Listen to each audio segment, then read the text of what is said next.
for my vet registration. I could have gone and done that myself, but I thought, why stress about that when I can pay somebody who's experienced? Right. So the certificates of acceptability, Yeah. I needed to have all that in place so that when inspectors come to the house and they're looking for that certificate, I present it. When it comes to legal matters, You're honored. I've got bulldogs Right. surrounding me. Yeah. Hello and welcome to today's episode of the Legal Standpoint podcast, where we explore the legal aspects of starting and running a business venture in South Africa, one conversation at a time. If you are a business owner, startup founder, or freelancer trying to navigate contracts, compliance, or intellectual property, welcome, you're in the right place. I'm your host, Kitumeti Pule, the co-founder of Legal Standpoint, and I can't wait to introduce today's guest to you guys. Today, we're diving into the world of food and beverage entrepreneurship with none other than Sonia Booth, the founder of Marula Cheesecake Passion Liqueur. Taking a concept from, concept to market is no easy feat, especially in the alcohol industry where compliance, licensing, and trademarks can make or break your brand. In today's episode, we'll explore what it takes legally to launch and protect your brand in the alcohol space, how to navigate food and beverage regulations, as well as how you can build a strong brand that stands out in a very competitive market. If you're someone who's ever wanted to start your own food or beverage brand, or you're just interested in the legalities of scaling a product-based business, this is the conversation for you. So I hope you have a pen and you're ready to take some notes. Welcome to the studio, Sonia. Thank you for joining us today. Oh, thank you for having me, Kate. Yeah, I think as a point of departure, I just want to acknowledge that we are celebrating something very important today. Today's a special milestone for Marula Cheesecake. Please, could you share with everyone what we are celebrating today? Oh, Marula Cheesecake Passion is turning 2 years exactly today. So happiness. Congratulations. Thank you. Yes. And like, how did you feel waking up today knowing that you finally reached the 2-year milestone? Like, what does that mean for you? It's surreal. I mean, it's something that, I mean, you look at the date on the calendar and then looking back at where, and how I started to 2 years later, and I need for somebody to pinch me because it took a lot of hard work and sweat and lots of tears. Yeah. And I mean, obviously, it's still a long way to go. There's still so much I still want to achieve, where the brand is concerned. Yeah. But I'm like, whoa, it's happening. Yeah. It's happening. Congratulations. I think that's a really big milestone. And I think there's a lot of statistics just around how a lot of businesses don't make it past certain milestones. So, every year that you're able to stay in the business, I think is worth celebrating.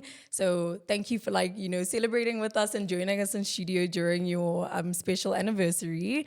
And then just for this conversation, I think as a point of departure, I really want to get to know Sonia the person first. And then, we'll go more into what it's taken to build Marula Cheesecake to where it is today.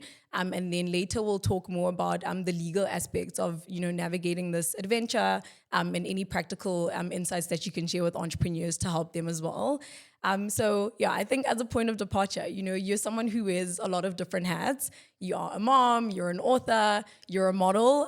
For those who don't know, she was the second runner-up in the Miss South Africa pageant in 2001. So there's a lot of different hats that you've worn throughout your career, personally and professionally. Are you able to draw any parallels between those experiences and entrepreneurship? It's simple. I mean, for me, because when you look at everything that I've ever ventured into, whether by default or whether just by coincidence, which I don't even believe in coincidences anyway. You know, I look back at my life starting out with beauty pageants as a toddler, singing competitions, those are the things that helped to build my confidence, which was much needed. The thick skin was much needed during modeling, where you get criticized for your looks. Today you go to an audition, your nose is too big, you're too tall, you're too skinny, you need to you need to lose a bit weight, even though you can see that you're skeletal and you're thinking it's not possible for me to lose any more weight because how weight, where it's is it going to go? So the thick skin, looking back at everything that I've ever done in my life, it was a build up. It was my character building moments and experiences, and then moving on to me as an author. I've always been interested in public debating at school, and it was never easy to win an argument against me because I would present with facts. Yeah. And I've always been, fascinated by statistics and how we come to a point of actually concluding that, the average of this is that, the Right. medium of this is because of such and such. And so I've always, had the love for not just numbers, but for facts, as stated. Right. So, the love for the written word, that's where it stems from, debating in primary and in high school. And I think naturally, me morphing into the author, and then, the blogs as well, Yeah. a podcast that I had at one of the online shows. So everything ties, into either the written or spoken word, Right. and it's a passion that I think it will stay with me for many years to Yeah. come. And here I am with you here today. I mean, it's your podcast, and you're Yeah. in charge, but I enjoy engaging, in such thought-provoking conversations. Yeah. Yeah. And I mean, I can see how, all those experiences would have, prepared you for the, world of entrepreneurship, especially the point around having thick skin. Because it's not easy starting a business, but also staying in the business and having staying power and longevity. So yeah, thick skin, I think, is like a really important thing to have as an entrepreneur. And then this is also not your first rodeo, right, in the world of business. You had a business previously, Bonaventure S, a shoe manufacturing company that has since shut down. Can you chat us through what building that business taught you and how it's prepared you for Marula Cheesecake? So I've always been a serial entrepreneur. The footwear business, the footwear factory that I had back in 2011. I was running that along Booth Sports, a sports merchandising and equipment company. So I was running concurrently, which is insane. Yeah. And at the time, we were also running an NPO, so you can imagine, and Wow, also yeah. being a mother, So I'm that type of person, I like to keep busy and stay out of trouble. Or Yeah. they say rather busy than fascinating. Nah. I live by that. You Yeah. cannot just be fascinating. You need to be, you Yeah. need to be somebody out there with a good head. Right. Well, at least try. Yeah.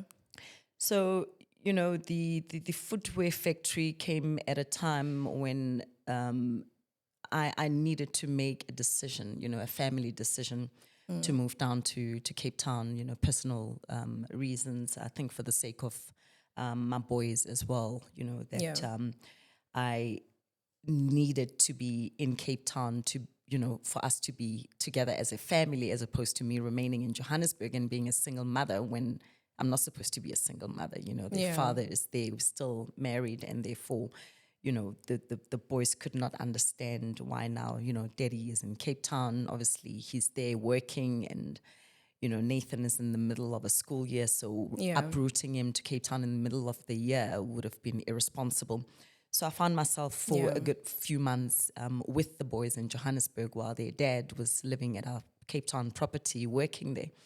And I struggled, and I think I reached a very low point thinking I did not sign up to be a single parent raising two boys. They need to be with their father, and especially considering, I grew up without my biological dad Yeah. around me because he had passed, at Yeah. the age of 6 weeks. That's how old I was.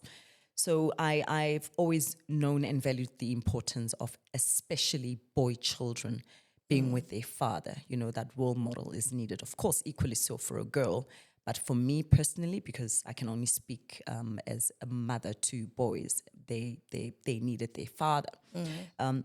So it was a personal decision. It was not easy.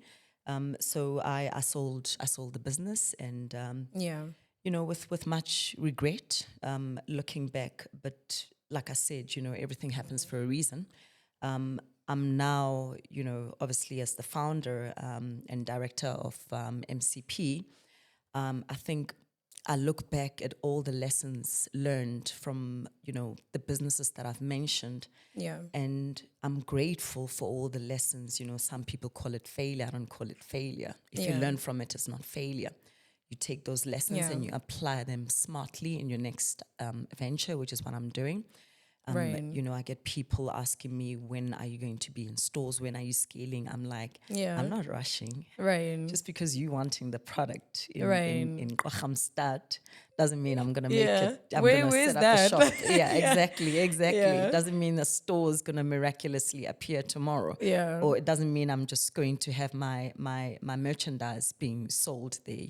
There's legal matters, as you know, that one has to look into, and the lessons from previous businesses. You don't rush scaling, especially with the kind of vision that I have. I want to take my own time. I've got mentors who guide me with my business the same way I've got a mentor at gym, personal trainer who guides me in that aspect. So I've always been a believer that in every aspect of your life, you need to have a guider. So we call them mentors. Yeah. So I take guidance from those people, and lucky for me, a few of them are in the, liquor industry. Yes. And I'm taking my own sweet time because I want to make sure I do things proper. Right. Yeah. Sure. And I think there's so many takeaways even from that, right? Like around not rushing to scale, and just making more measured decisions around how you're going to take your business forward.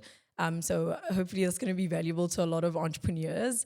And then a question that I had also on Bonaventure is, before we move forward, is that shutting down a business is not, just an emotional decision, right? There's a lot of financial and legal processes that go along with that. Are you able to chat to us about the lessons that you learned from that, or, things that you maybe weren't prepared for that you learned from having to shut it down? So, I mean, I had employees, and one of them was such a believer in my vision, such a believer in the brand. But one thing that I did, which I'm thankful and grateful for, was that even when I started out, I knew that I was not going to cut corners. I brought into the country the first CNC machine of that size from Italy. It was the first of its kind. And I've done a lot of first of its kind in my life. And I look back and I'm like, sure, you are bold. I'm full of chutzpah. Right. So at the time, I struggled, first of all, to find, somebody qualified who is going to be able to learn, how the machine works, but also to operate it. Right. But I'm the type of person, even though I did not have the qualification to run a CNC programmed machine, I still went on the course and I got a qualification. Right. Of course, I did not really have the intricate knowledge of how to fully run it, but at least I knew that if something were to go wrong, I would understand if, my CNC programmer would say to me, this is going to present problems in the future. We need to, sort it out. Maintenance needs to be in line with whatever other machines that have to feed into this. Yeah. So I understood the gist. That's why we went on the training together for that specific machine. Right. It was so complex that the manufacturers of the actual machine, the Italian specialists, the one engineer actually had to be flown by me and accommodated by me in South Africa for him to stay here for 2 weeks to not only set up the machine, but to also, on top of the other training, CNC training that we had another 2 weeks with this Italian to show us, the intricacies of how this machine was to be supposed to be operated. Right. So I did things proper, and I've always been about that. I don't cut corners. As expensive as it could get, I've learned from other business people Yeah. and entrepreneurs that you cut corners, it's going to come back to bite you. Right. The mistake will cost you More. most probably double to Right. rectify. So rather just just do it Yeah. proper the first time, so that you do not have to be rectifying anything. Right. It's just going to be a matter of maintenance, Right. but you're not rectifying what could have been prevented in the first place. Yeah. Yeah. So when it came the time of, the decision that I had to make for me to move to Cape Town, that I needed to make for my own sanity, because I said, Yeah. depression was knocking at my door. I was Yeah. struggling as a single mother when I Yeah. was not supposed to. So breaking it down to them that I did not have it in me anymore to continue, but they understood.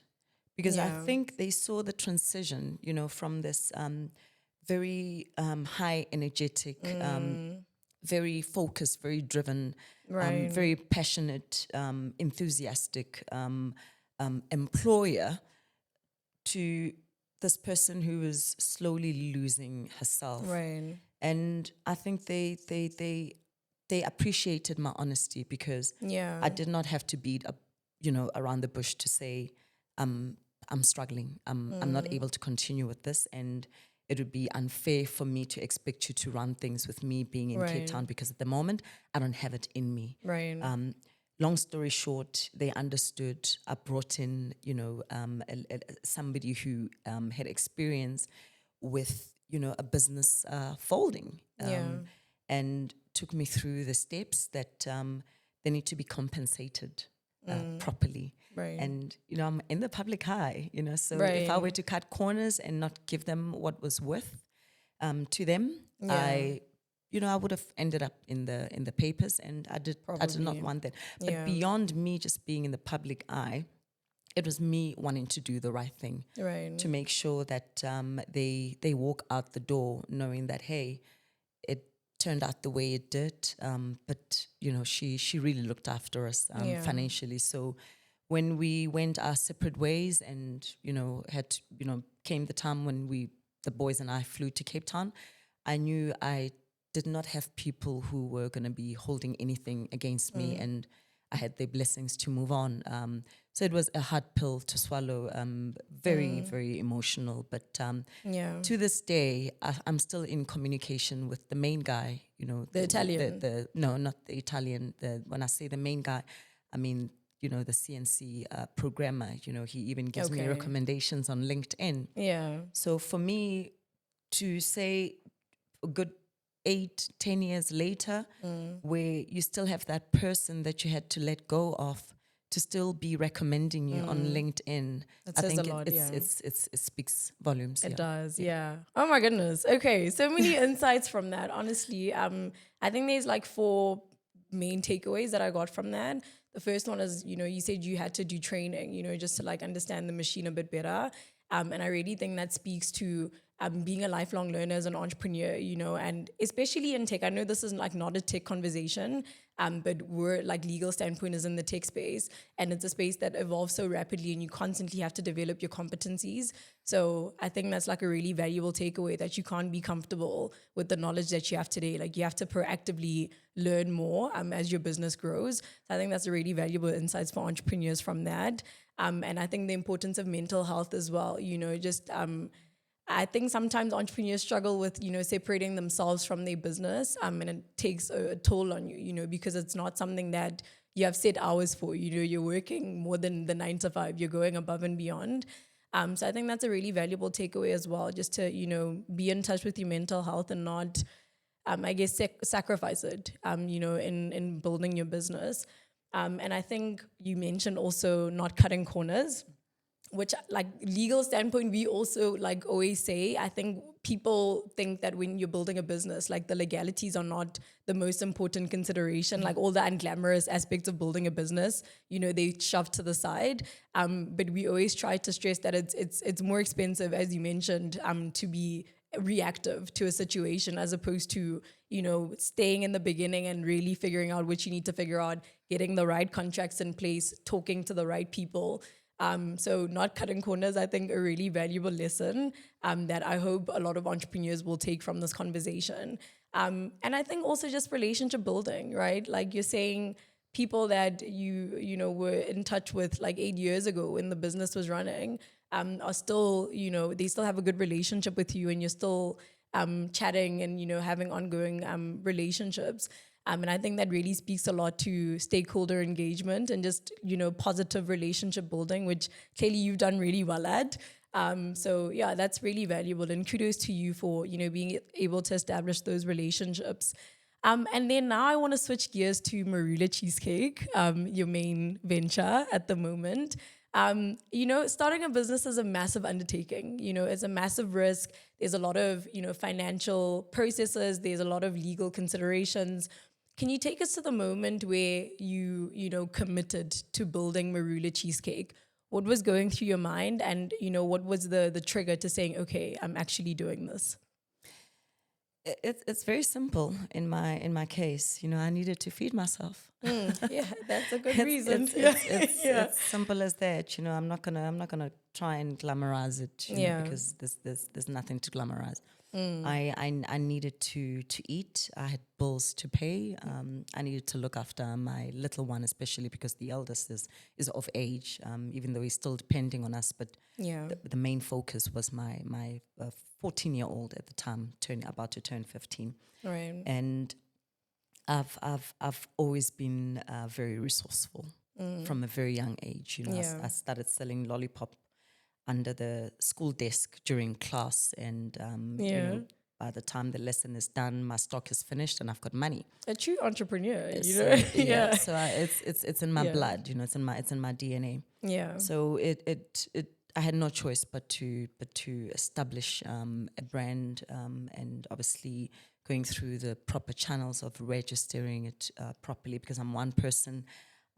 If I'm going to do something, I'm going to do it proper and fully and thoroughly. And like I said, I don't cut corners. So I went about registering the business.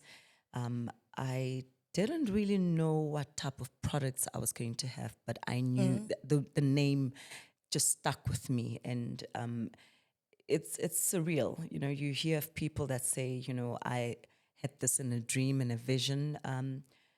I just woke up one day and I had the name, and I decided to register it. Yeah. And then not only did I do that, obviously with the right registration portals, I then went and secured my website domains. Not only for South Africa but worldwide as well. The .coza and the .com as well. Yeah. And the reason I did that is because I believe, Bafana, for example, as an entity, they don't own their own website. Somebody was smart enough to register bafana.co.za. Oh my gosh. And now he's selling that website for a lot of money. As he should. Yeah, exactly, as he should. Yeah. And some people don't even, go to a point of actually registering Bafana as a trademark. Right. And you're thinking, what's happening? Are you fast asleep, or what's going on? Yeah. So I did not have a business, but I knew, and I knew that I just needed to secure, not just the brand name, but also, like I said, the domain. And I went a step further. I, hooked up with somebody that, is into trademark registrations. Yes. And, in fact, she approached me. She was following me on Instagram.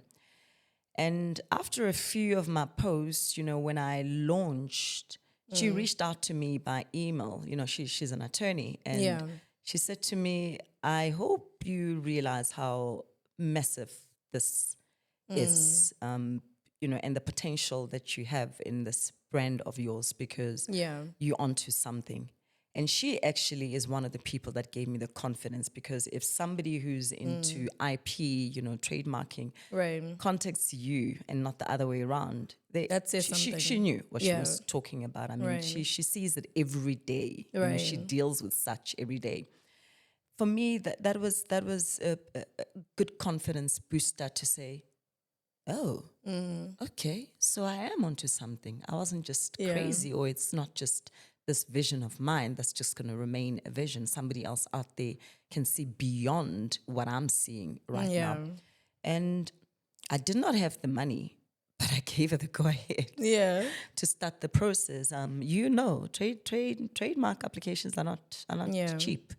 And still a process. I mean, there's a backlog from COVID. I still don't have my trademark, but at least it's filed. Right. For any, if hopefully there won't be any objections, but at least it's gazetted at the moment. So that's the stage where I'm at the moment. But I'm protected, and I've got qualified people.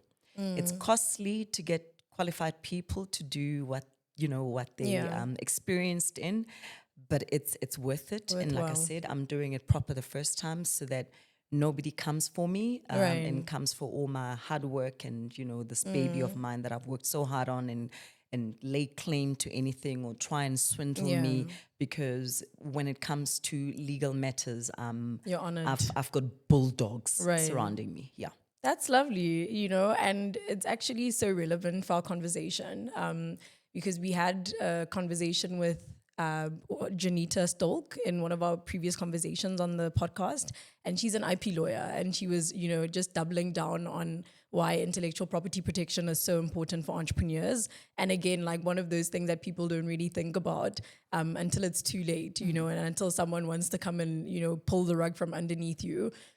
So thank you for sharing that experience and, just like the complexities around how lengthy it is, because that's, a problem. I hope we can find a way to speed up trademark applications generally in South Africa.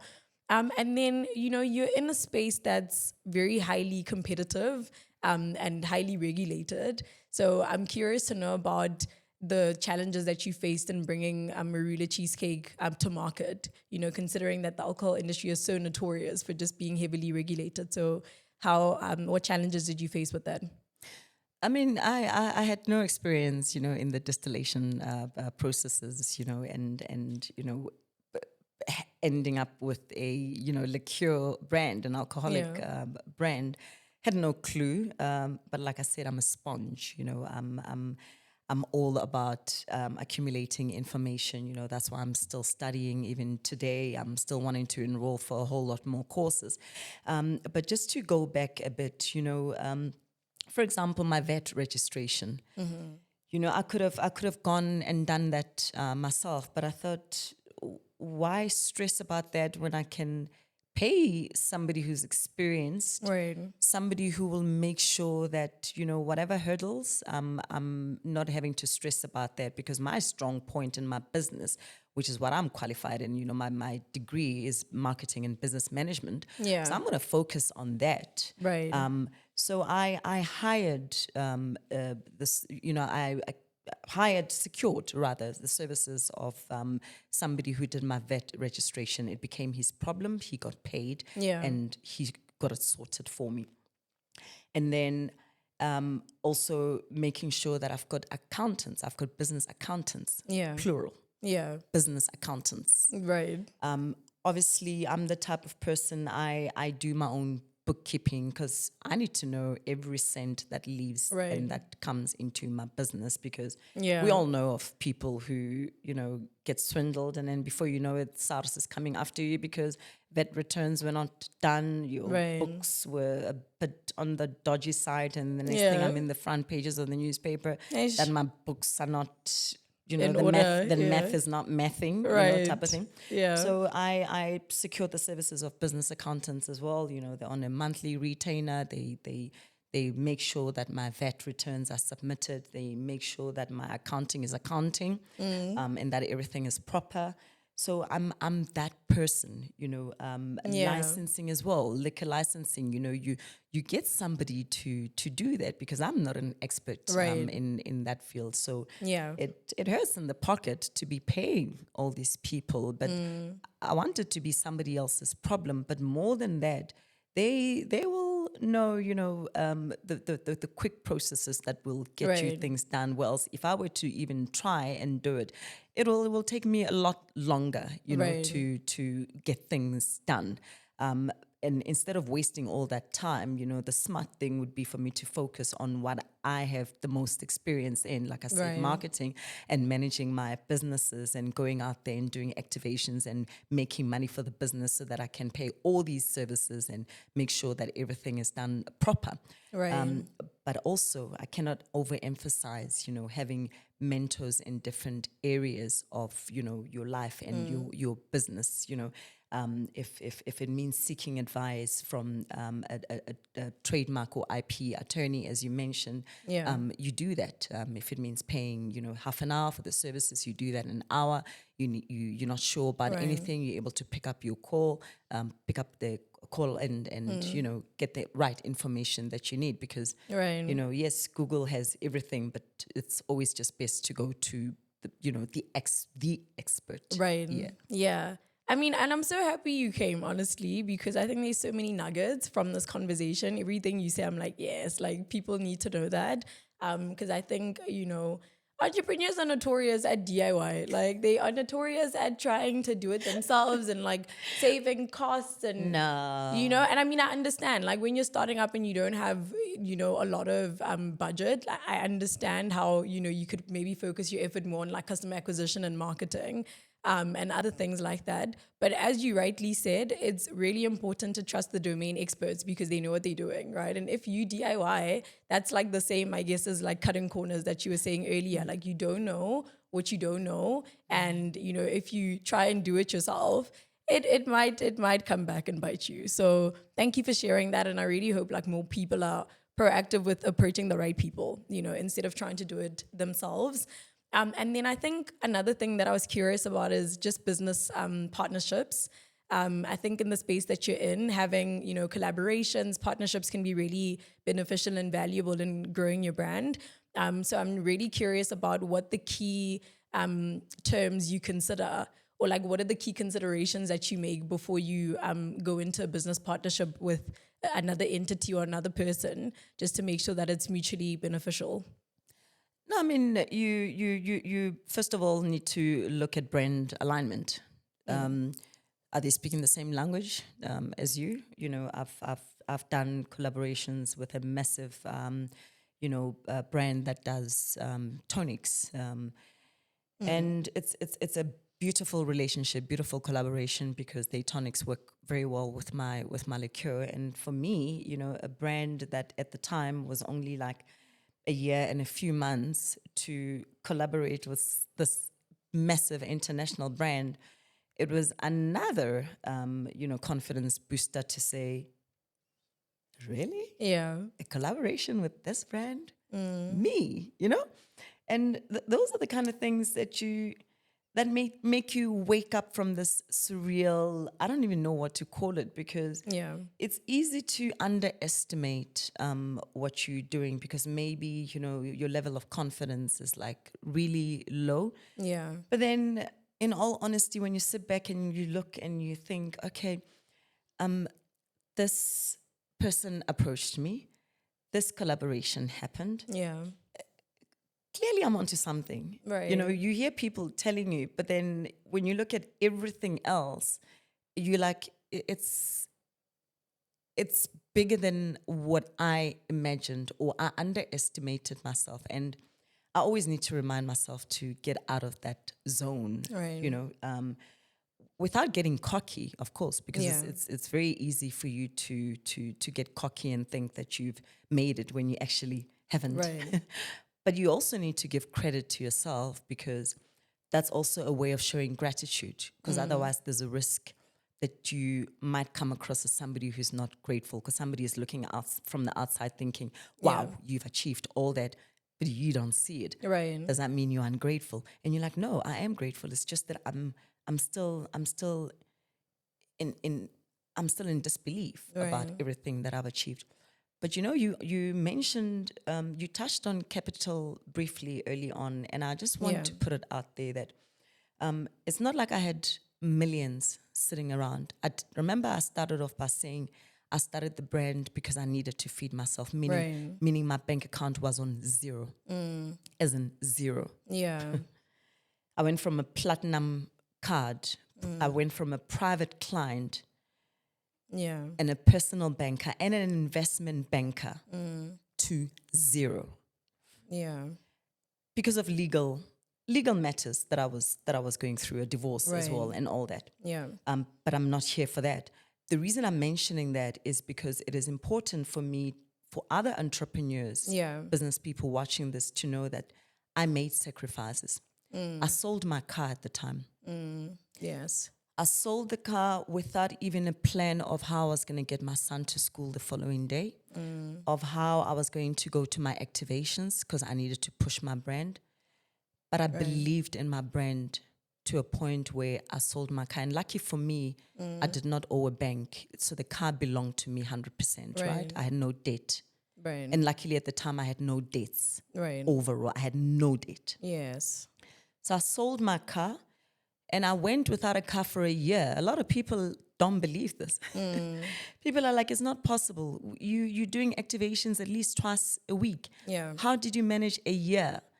Right. Pushing your brand like that. I mean, you're not just in Gauteng. I'm in Durban. I'm in Limpopo. I'm in Right. Rustenburg. All over the country. But I yeah. made it happen because I believed in my brand and I invested in myself, because nobody's going to invest in you and your business before you Right. do. If you're going to go out there, 100%. Yeah. if you're going to go out there and you're looking for an angel investor or whatever and you're asking for $1 million, you better have put $1 million into your business. Right. Nobody in their sane mind is going to give $1 million when you have not invested $1 million in your business.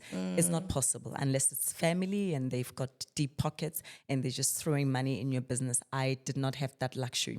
So I sold my car, and I did not care that people were laughing that, ooh, I felt like she thought she was going to have this fabulous life all along, and now she doesn't have a car, ha ha ha, hilarious, and thinking there's e-hailing for a reason. Do you really think I'm going to crumble just because I don't have a car? Do you really think it's the end of the world just because I don't have a car? Right. I was born without a car, and I went on with life without a car for many years, and I'm still okay. Still standing. Yeah, absolutely. Yeah. So, a year later, I was able to buy another SUV cash. A gorgeous one at that. Thank you. Yeah. From the proceeds of the business. Wow. So a whole year without a car, unbothered, but still Right. pushing. Right. No excuses.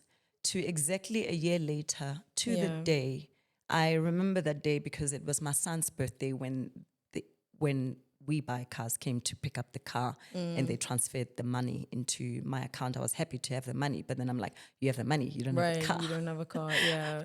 But hey, that money I used up to buy stock Right. to sell in order to feed myself a little bit longer than 3 months. Right. Because the car parking in my garage, I was not going to eat a car. Right. But selling a car to buy stock, then I can sell the stock and buy groceries and pay for electricity, right? And exactly a year later, the following year on my son's birthday, 1st of September, I transferred cash into the dealership, and the following day I went to pick up my car, debt free. So I sit here today, I've got no debts. The business owes me, but it's my brand. Right. And I own it 100%. Yeah. And nobody can lay claim to me and say I invested 10,000 into the business. Fully funded by me. I backed myself because I believe in myself. Yeah. Oh my gosh. And congratulations. I think that's Thank like you. a really inspiring journey. Thank you. And such an important lesson also about like believing in yourself first as an entrepreneur, because I think a lot of people wait with an idea in their minds that they want to, take to market, and they just wait for other people to come and, put money into it first. And it's like, actually, you have to take the first step, and do what you can, because it's also not, I think, about the financials. I think, of course, like that plays a really big part in getting a business started. But people think it's a barrier to getting started, when it's like, actually, you do what you can with what you have. You can go on Instagram, already start creating visibility for it, already start talking about it. It doesn't necessarily have to be a capital injection that you're making right at the onset. So thank you for sharing that, and it's very inspiring. And yeah, kudos to you for that year and having your new car now, which is stunning. Thank you. And yeah, I think I also just wanted to touch on personal branding, which I think right now when we look at shifting trends in the market, a lot of founder-led marketing is what's thriving now, and having people see the face and the name behind the brand instead of just, like generic commercial stuff. People really want to see what goes on behind the scenes and, who the people are that are building this thing that you want to buy. And you're no stranger to the public eye. You've done many an interview, on radio, on TV, on podcasts. So, your personal brand precedes you. So I'm interested in knowing how you've leveraged that to fuel the growth of Marula Cheesecake, and just generally what other entrepreneurs can learn about how you can leverage your personal brand for your business. It's very important, and it needs to be taken seriously. If you look at the market in the US, personal branding is right up there. Yeah. We're still fast asleep in South Africa. We don't value it enough. We don't invest in our personal brands enough. We don't take ourselves too seriously enough, and we do not value the concept of longevity, but also staying relevant. Right. Because it is important. Remember, I mentioned earlier, rather busy than fascinating. A lot of people just want to stay fascinating, and that's all there is to them. But with me, when you Google my name as well, when you look at the collaborations that I've done, when you look at the ambassadorial roles that I've signed up for, we're talking international brands. I've been an ambassador to at least 8 international brands. Yeah. And they did not pick me just for my looks. Right. They picked me because of what I represented at that time, and them seeing, being in alignment with what their brand presents. So when you look at all that, it didn't just happen, by chance. It's how I've positioned my personal brand. That's why it will never be difficult for me to knock at a company and present, a proposal to say, I'm looking into getting into this collaboration with you, and this is the value that I bring in, and this is the ROI, for your brand or for your business. And if they were to then go back and say, okay, we'll get back to you in a few days, we just need to, do a few checks and balances. Chances are they'll come back to me and say, okay, where do we sign? Because I take myself seriously. I'm not always serious. I'm not uptight. But when it comes to business, I'm a professional. I treat not just myself, but my personal brand with respect. I'm very cognizant of how I present myself, how I dress. I don't just wake up and leave the house, haphazardly. Obviously, if I'm just going to buy bread, it's a different story. I'm going to be looking somehow. But if I need to put a message across and I'm meeting people and also talking about, the power of networking. At the time when I started playing golf, it seemed like a luxury. But now with all the activations that I do during golf days, it's because of the connections that I made when I was a golfer. I'm still a golfer, social golfer. I don't play as much as I used to. But at the time, somebody else would have said, you're just wasting money playing golf. Now that same You're building a network, luxury, then that network, I'm feeding into that now, and they've become a very valuable community. I play golf with the big guns of various industries, and that helps me to get more activations. I mean, I'm doing massive golf days for brands that I could never have imagined. I share a golf cart, spending 4.5 hours playing with big industry players. If I were to mention names, you would say I'm name dropping, but you've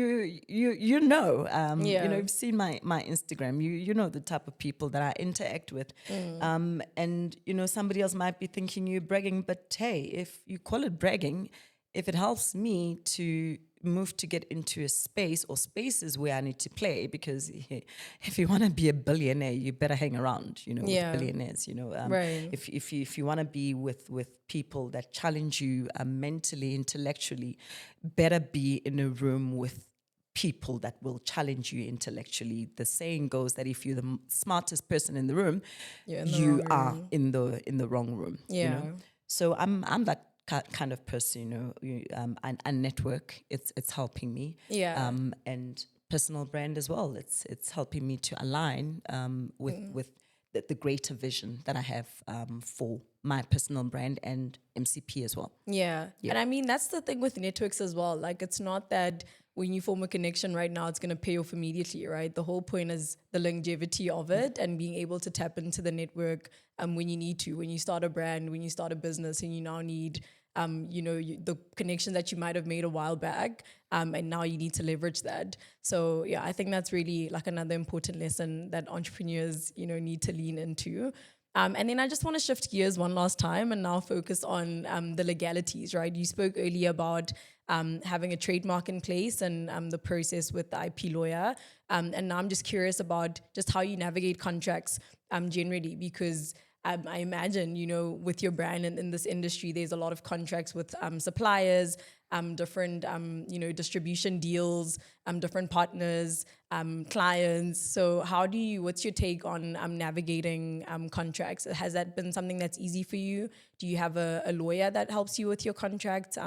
Just chat us through that. Well, I happen to also know a lady by the name of Kitumezipule, who I'm able to call. I have her number, on my phone, and if it's something that I need help, she's the first person that I trouble and say, I've got this contract. Can you just, peruse and, tell me if I'm, if I'm on the right track, or if I should, get somebody else that you would recommend to assist with. Yeah. So I do that because if you're looking at a 36-page contract, it's overwhelming. Right. I mean, even for me. I mean, I'm an avid reader, but it's too much. Yeah. It's incredible how you can read a 36-page book in 30 minutes, right? Right. But a legal contract, because obviously it's full of technicalities it's and all jargon. The jargon, yeah. Jargon, exactly. Yeah. It's intimidating. Right. If you're not intimidated by a legal document, then hey, I'm happy for you, Yeah. So not so long ago, there was a TV program that I needed to sign. And, like I said, Kitumezipule helped me, to peruse and to guide me and say, okay, I'm not happy with this. You need to double check this and that and that. Yeah. And ultimately, I did get a lawyer to look into it because, like I said, you cut corners. You don't want to pay, the lawyer fees, and then you go and sign because you're cutting corners. Right. And then, a few months later, you get back. burned. Right. It comes back to bite you in the bum, right? It's happened numerous times with many people. So I don't sign anything I don't understand. If I don't understand it, I'm gonna put it back on the table and say, I'm not able to sign this, but I've got somebody who will read it for me, and they will tell me if I should sign it, or they will tell me if there should be amendments, or if something needs to be taken out or added on, and then. Because I trust you as my legal representative, if you tell me then, okay, it's looking good, now you can sign, and then I will sign because I trust that you're not going to make me sign anything that I should not be signing, right? So to answer your question, there isn't a single legal document that I will touch. And to be honest, I'm not even interested in reading it. Right. But what I will make sure is that I pay somebody to read it for me because they are qualified, right? They know what to look out for. So instead of me sitting there and reading a 36-page legal document, which will most probably take me a month, and in a month, I'm losing a lot of money, right? So I'd much rather give that 36 pages to somebody else to read it, pay, and then continue selling, right? So that I can use some of that money to pay for that contract, and then the rest of the money is invested back into the business. That's how I roll. Yeah. And I hope everyone got that. Like, let's get a corners. If you don't understand it, don't sign it. Like, it's really that simple. So yeah, thank you for sharing that. And then just around licensing and compliance, right? Because you are in a very like a heavily regulated industry. How have you navigated the regulatory landscape and, figuring out what licenses you need in order to bring Marula to market? And any ongoing licenses that you need and just compliance generally. How have you navigated that?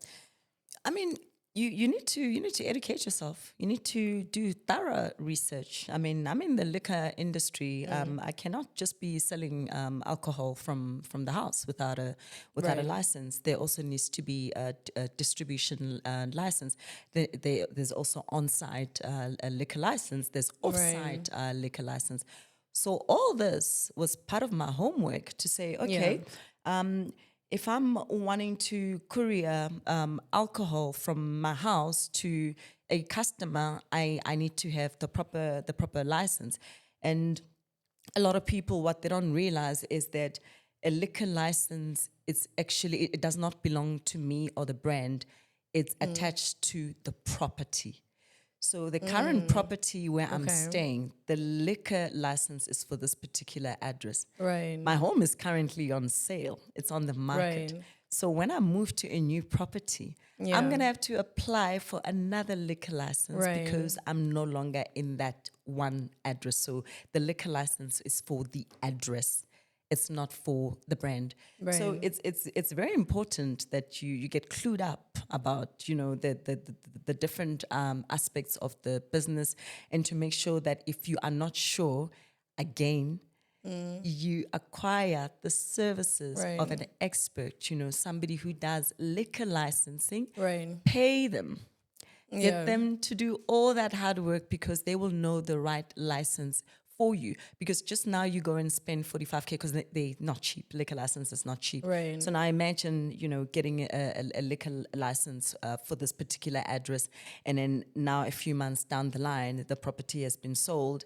And then Right. needing to get, a liquor license for that other particular address as well. Yeah. So it can be a costly exercise. So the homework, the research helps you to make sure that you do not lose money unnecessarily. Right.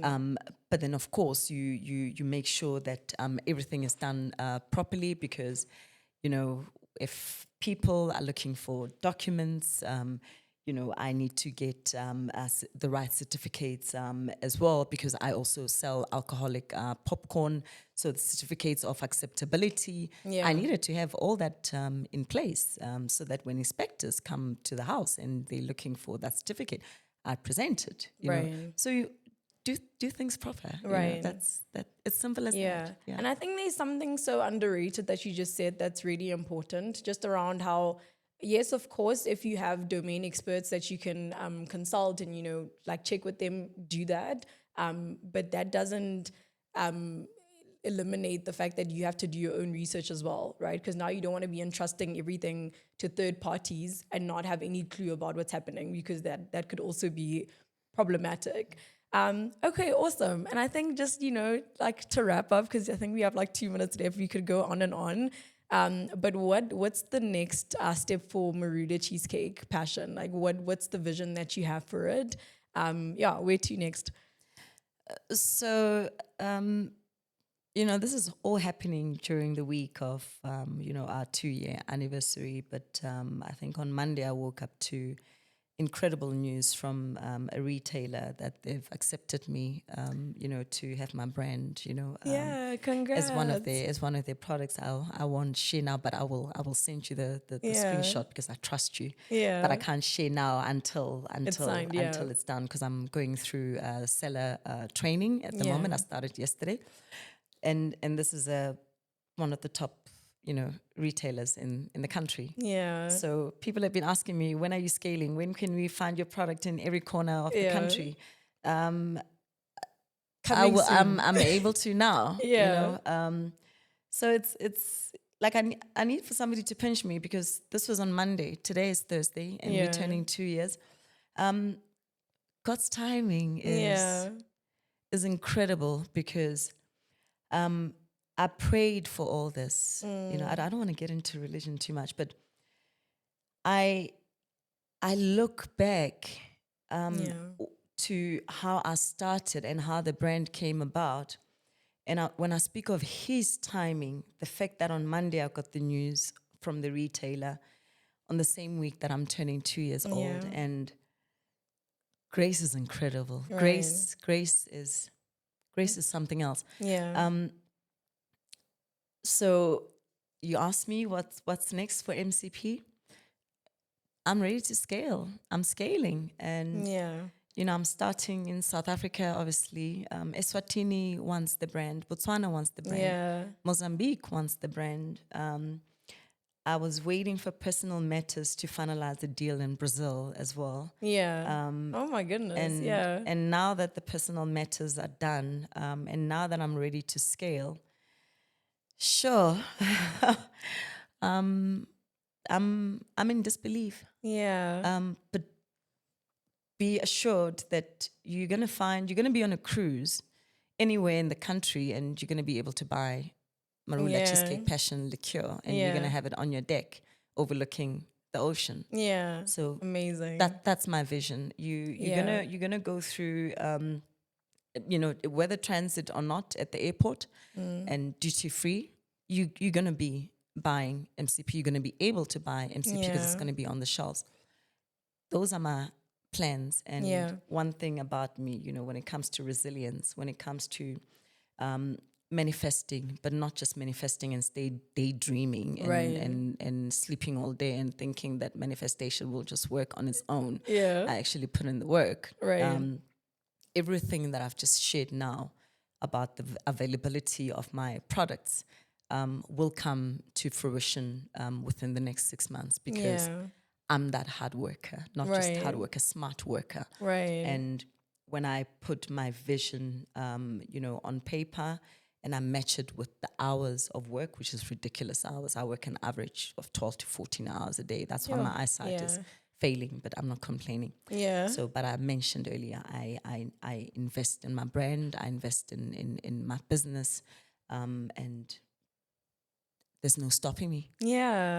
Well, congratulations. Oh my gosh. Like, we can't wait to see MCP being an international brand, you know, and being able to access it in, you know, South America, North America, in Europe, the rest of Africa. I think that's really cool. And this has been such an inspiring conversation. And one, I think we said at the onset of the conversation that it was most relevant for people who are wanting to start a food and beverage brand. But from all the nuggets that you've shared, like, I think it really applies to all, you know, entrepreneurs, you know, all the softer sides of entrepreneurship, and just, you know, it's a long, you know, convoluted journey, and I think you've touched on every single point. So thank you for that. Thank you for celebrating 2 years with us. We've loved having you in the studio. I've enjoyed this conversation so much. And we can't wait to see what else is next for MCP. Thank you so much. Thank you for having me. Thank you. Thank you so much for joining us for another episode of the Legal Standpoint podcast. I hope that it's been insightful and meaningful, and that you took away insights that you can apply to your own entrepreneurial journey. Please don't forget to like and subscribe to our podcast. We can't wait for you to join us back with other guests and other episode. And don't forget, if you're an entrepreneur, a business owner, a nonprofit founder, a freelancer, and you want to, you know, you need help with navigating contracts, Legal Standpoint is here to help you out with that, because we understand the journey of navigating the legalities as a founder. So we're the right partner for you. And we can't wait to interact with you more. Thank you.